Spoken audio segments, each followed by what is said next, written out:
The United States has announced new sanctions on Cuba's President Miguel Diaz-Canel and some of his immediate family, alongside members of the Castro family. Among those targeted were the son and a grandson of former President Raul Castro, who no longer holds an official position but remains a key power broker on the island. President Miguel Diaz-Canel, his wife and stepson were also hit by the latest flurry of U.S. sanctions, as was the Ministry of the Revolutionary Armed Forces and several other entities. While Cuba has been under a U.S. trade embargo since 1962, President Donald Trump has drastically ramped up pressure in recent months, cutting off its fuel supplies and threatening to take over the island. Washington claims that Cuba's communist regime threatens the security of Americans. Last month, the U.S. government imposed sanctions on 11 Cuban officials, including the country's communications minister, several military leaders, and its main intelligence agency.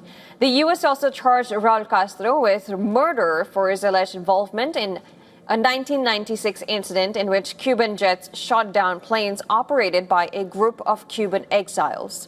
Well, Trump also told reporters that the U.S. wanted Cuba to be a nicely run country.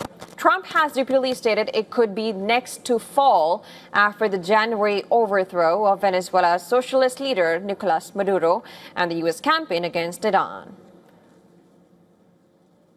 We have some very good plans for Cuba. I think, we have to get rid of the regime was very tough, very nasty.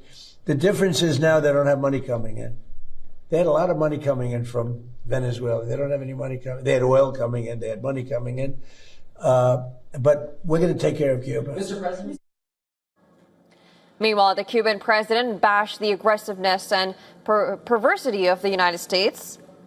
In a social media post, he wrote, and I'm quoting Amir, "The aggressiveness and the perversity of the Yankee government will clash with our decision to confront the worst scenarios and resist the imperialist onslaught."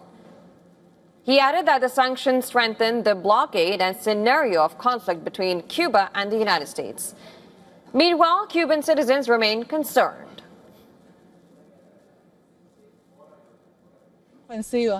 All Cubans know, whether they are on one side or the other, that since the triumph of the revolution, we have been paying for things that the United States has done to us.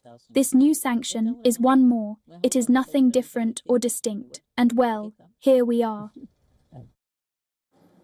On the other hand, as the situation becomes tense, reports say Asian Group International Archipelago, which came to operate 6 hotels on the island under the Aston brand, ended its operations in Cuba.